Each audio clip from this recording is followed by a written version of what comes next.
Welcome Tapas বিশ্বাসের পক্ষ থেকে প্রতিদিন নতুন নতুন আপডেট ভিডিও পেতে এখনই সাবস্ক্রাইব করুন এবং পাশে থাকা বেল বটনে ক্লিক করুন।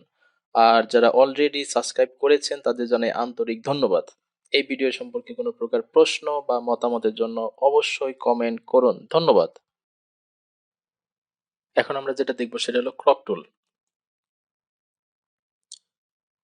ক্রপ টুলের কাজটা হলো, যেমন ক্রপ টুল, এটার কাজ হলো ছবিকে একটা নির্দিষ্ট সাইজ অনুযায়ী কেটে নেওয়া। এই জন্য প্রথমে আমরা ফাইল থেকে ওপেন থেকে আমরা যে কোনো একটা ছবি এখান থেকে ওপেন করে নিই। আমরা এখান থেকে যে কোনো একটা ছবি নিলাম ওপেন করে, যেমন আমরা এই ছবিটা নিলাম ওপেন। এখন ছবিটা অনেক বড় আছে, এটাকে আমরা একটা নির্দিষ্ট সাইজ অনুযায়ী কেটে নেবো। যেমন এটাকে আমরা পাসপোর্ট সাইজ ছবি করব, তাহলে আমাদের প্রথম যে অনেকগুলো অপশন আছে দেখেন, এখানে প্রথম আছে রেশিও। আচ্ছা, আমরা পাসপোর্ট সাইজ পরে করি, আগে এগুলো একটু দেখি কোনটার কি কাজ। রেশিও মানে আমরা অনুপাত, রেশিও মানে অনুপাত, অর্থাৎ এখানে একটা অনুপাত দিতে হবে। যেমন প্রথমটা ওয়াইড, তারপরটা হাইট। যেমন এখানে দিলাম আমরা 2 ওয়াইড এবং হাইট দিলাম 5। অর্থাৎ আমরা ছবিটাকে যতটুকু করি না কেন অনুপাতে কাটবে। অর্থাৎ এই দিকে হবে 2, এদিকে হবে 5, 5 ভাগ। এটা কোনো ইঞ্চি বা ফিট বা কিছুই হবে না, জাস্ট অনুপাতে কাটবে আমরা ছবিকে। ঠিক আছে, অনুপাতে আমরা কাটতে চাইলে এখানে ওকে দিলেই দেখেন অনুপাতে কেটে গেল। ঠিক আছে। আচ্ছা, যা হোক, এটাকে আমরা এডিট স্টেপ থেকে স্টেপ ব্যাকওয়ার্ড, পুনরায় আগের মতো হয়ে গেল। এভাবে আমরা বিভিন্ন ধরনের অনুপাত দিয়ে ছবিটাকে কাটতে পারি। আচ্ছা, এরপর আছে কি, এটা পরে দেখি সবার অরিজিনাল রেশিও। একটা রেশিও আছে এখানে একটা, অর্থাৎ এখানে আপনি ইচ্ছা মতো রেশিও দিতে পারেন। এরপর আছে 1/1 রেশিও দিয়ে আছে এখানে, অর্থাৎ ওয়াইট ও যা হাইট ও তা। এরপর লেখা আছে 4/5, মানে বিভিন্ন ধরনের রেশিও এর অনুপাত এখানে দেওয়া আছে, আপনার প্রয়োজন অনুযায়ী যে কোনো একটা নিতে পারেন এখানে। এরপর আছে ফ্রন্ট সাইজ, অর্থাৎ ছবির যে সাইজ, অর্থাৎ নির্দিষ্ট ছবির সাইজ দেওয়া আছে, যেমন ওয়াইড আছে 4 ইঞ্চি, হাইট আছে 5 ইঞ্চি। ঠিক আছে, একটা ছবির সাইজ। এরপর আছে হলো আপনার 8.5/11। এরপর বিভিন্ন ধরনের সাইজ দেওয়া আছে এখানে। ঠিক আছে, তো আমরা কি করব, আমরা সবচেয়ে আমাদের বেশি প্রয়োজন হয় এটা, WH রেজুলেশন। এটার কাজটা হলো যে আমরা ক্লিয়ার করে নিলাম। প্রথমটা হলো হোয়াইট, অর্থাৎ একটা, যেমন কিছুক্ষণ আগে আমরা বললাম যে একটা ছবিকে পাসপোর্ট সাইজ ছবি করবো, তাহলে আমাদের প্রথমটা হলো হোয়াইটের ঘর। হোয়াইট নিব পাসপোর্ট সাইজের জন্য 1.5, কিবোর্ড থেকে আই ইঞ্চি দিয়ে দিলাম। এরপরে তারপরে ঘর হলো হাইট, এটা হলো 2। বুঝলাম কিভাবে এটা হাইট, যেমন প্রথম লেখা আছে ডাব্লিউ মানে হোয়াইট, প্রথমটা হলো হোয়াইটের ঘর, তারপর হলো এইচ হাইটের ঘর, তারপর রেজুলেশন সবার শেষেরটা। রেজুলেশন হলো আমরা প্রথম যে টিউটোরিয়াল সেটাকে আমরা বলেছি অবশ্যই, রেজুলেশন হলো প্রিন্ট করার উদ্দেশ্যে আপনাকে ছবি নিতে চাইলে 300 রেজুলেশন দিতে হবে, স্বাভাবিক রেজুলেশন।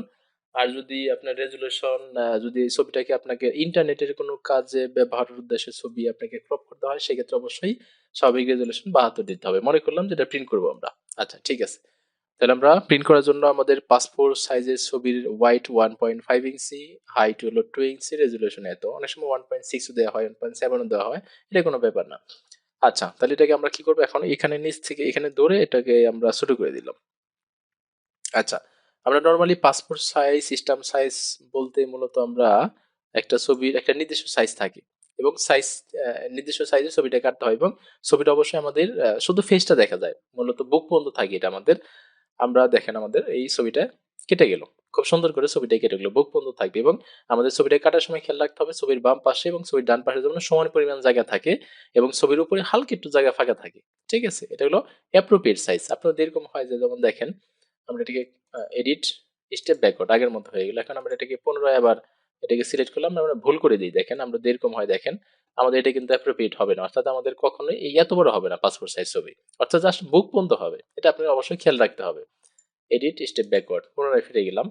আচ্ছা, আবার অনেক সময় দেখা যায় কি, আপনার নিচে ঠিক পর্যন্ত নিচ্ছেন, কিন্তু যে কোনো এক পাশে একটু চাপাই দিচ্ছেন এক পাশে, তাহলে কিন্তু হবে না। দেখেন একটু খেয়াল রাখতে হবে কেমন দেখা যায়। দেখেন বাম পাশে অনেক বেশি জায়গা আছে, ডান পাশে কম জায়গা আছে, এবং উপরে একবার মাথার উপরে প্রায় জায়গাই নেই। তার মানে এটা কিন্তু আপনার অ্যাপ্রোপ্রিয়েট হবে না। ঠিক আছে, আপনাকে কি করতে হবে, একটা অ্যাপ্রোপ্রিয়েট একটা সাইজ আপনাকে নিতে হবে, অর্থাৎ আপনার চারপাশে সমান জায়গা থাকবে, সরি, বাম এবং ডানে সমান জায়গা থাকবে, নিচে আমাদের বুক পর্যন্ত থাকবে, উপরে হালকা একটু ফাঁকা থাকবে। ঠিক আছে, এই হলো আমাদের অ্যাপ্রোপ্রিয়েট সাইজ।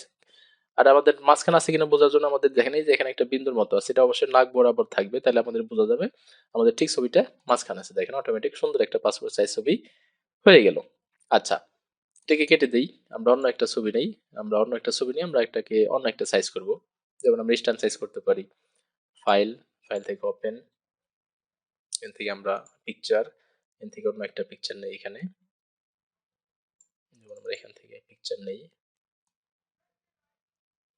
যেমন এখান থেকে আমরা আচ্ছা, এই পিকচারটা নিলাম। এটাকে আমরা কি করব, এটাকে স্ট্যাম্প সাইজ করব। তো স্ট্যাম্প সাইজের মাপ হলো ওয়াইড দিতে হয়, এটাকে ক্লিয়ার করে দিলাম। ওয়াইড দিতে হয় 0.9, এটা ইঞ্চি হিসাবে কাজ করতেছে, আপনি মিলিমিটার বা সেন্টিমিটারও কাজ করতে পারেন। আর হাইট দিতে হবে 1 ইঞ্চি, রেজুলেশন অবশ্যই থাকবে 300। আচ্ছা, এখন এটাকে ছবিটাকে আমরা ছোট করবো এবং আমরা ফেস বরাবর নেব এখানে। আচ্ছা, এটাকে আরো ছোট করি, এই ছোট, এই বাস। পাসপোর্ট সাইজ স্ট্যাম্প সাইজ বলতে বোঝায় যার শুধু ফেসটা থাকবে, আমাদের ফেসটা বোঝা গেলেই হবে, বাস হয়ে গেল।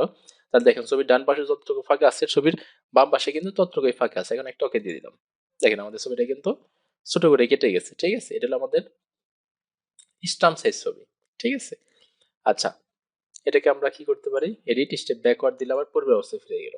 আচ্ছা, এখন আমাদের ক্রপ টুলের বিভিন্ন টাইপের ছবি কাটা যায়, যেমন আমরা পাসপোর্ট করলাম, স্ট্যাম্প করলাম, এরপর ফুল সাইজ করা যায়। ফুল সাইজের অনেকগুলো সাইজ আছে, তার ভিতরে সবচেয়ে কমন সাইজ হলো, যেমন আপনি স্টুডিও গেলেন, স্টুডিওতে গিয়ে আপনি বললেন যে আমি ছবি তুলবো। আচ্ছা ঠিক আছে, আপনি জিজ্ঞেস করবেন কি ছবি তুলবেন, মানে পাসপোর্ট সাইজ, স্ট্যাম্প সাইজ, নাকি বড় সাইজ।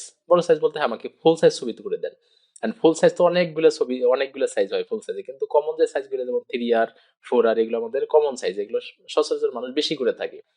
যেমন 3R ছবি করবো আমরা, 3R হলো আপনার হোয়াইট হলো 3.5 ইঞ্চি এবং হাইট হলো 5 ইঞ্চি, এটাকে 3R ছবি বলা হয়। ঠিক আছে, দেখেন আমাদের পুরো ছবিটা কিন্তু চলে আসলো। ঠিক আছে, এখন আমরা ওকে দিলেই আমাদের 3R সাইজ হইলো, অর্থাৎ এদিকে হলো 3.5 ইঞ্চি, এদিকে হলো 5 ইঞ্চি, এটাকে 3R সাইজ বলা হয়। তো এই যে এখানে হোয়াইট হলো 3.5 আর হাইট হলো 5 ইঞ্চি, এটা কিন্তু অনেক সময় হোয়াইট 5 ইঞ্চি হয়ে যায়, হাইট কিন্তু 3.5 ইঞ্চি হয়ে যায়। কেন হয়ে যায়, যখন ছবিটা আমাদের মানে ল্যান্ডস্কেপ ভাবে থাকে। ল্যান্ডস্কেপ বলতে কি বোঝানো হয়, হয়তো ছবিটা আড়াআড়ি ভাবে থাকে, যেমন এই ছবিটা আমরা খেয়াল করলাম, এই ছবিটা কিন্তু আমাদের লম্বালম্বি আছে, অর্থাৎ পাশে কিন্তু বেশি আছে হোয়াইট। সেক্ষেত্রে আমাদের এই 3R এর বেলায় আমাদের উল্টা হবে, অর্থাৎ এখানে হোয়াইট হবে 5 ইঞ্চি এবং হাইট হবে 3.5 ইঞ্চি। ঠিক আছে, কারণ এই ছবিটা আমাদের লম্বায় বেশি আছে। ঠিক আছে, এই জাতীয় ছবি হলে আমরা তখন এটা ঘুরে যাবে, কিন্তু এই ঘোড়াটা কিন্তু আমাদের নর্মালি পাসপোর্ট সাইজ স্ট্যান্ড সাইজে কখনো ঘুরে না। ঠিক আছে, এটা আসলে 3R বা 4R এই ঘুরে। আচ্ছা, এরপরে আমরা 3R গেলে, এবার 4R সাইজ, 4R সাইজের মাপ হলো হোয়াইট হলো 4 ইঞ্চি এবং হাইট হলো 6 ইঞ্চি, রেজুলেশন যথারীতি 300। ঠিক আছে, এখানে যদি অনেক সময় পিক্সেল ওঠে তখন আপনার 4 দিয়ে ইঞ্চি আইএন, কিবোর্ড থেকে আইএন ইন দিলে ইঞ্চি হয়ে যাবে। ঠিক আছে, দেখেন আমাদের পুরো ছবিটাই চলে আসলো। তো আপনার ফুল ছবি বলতে আপনি যে সবসময় যে ফুল ছবি নিতে হয় এরকম কিছু না, আপনার চাইলে হাফ ছবি পুরাটাকে করতে পারেন। ঠিক আছে, আমরা এটা আবার একটু এডিট স্টেপ ব্যাক করে দেখেন, আমরা যেমন এই 4/6 তে আমরা শুধু অল্প একটু ছবি নিব আমরা, যেমন আমরা এখান থেকে নিলাম এই একটু, এই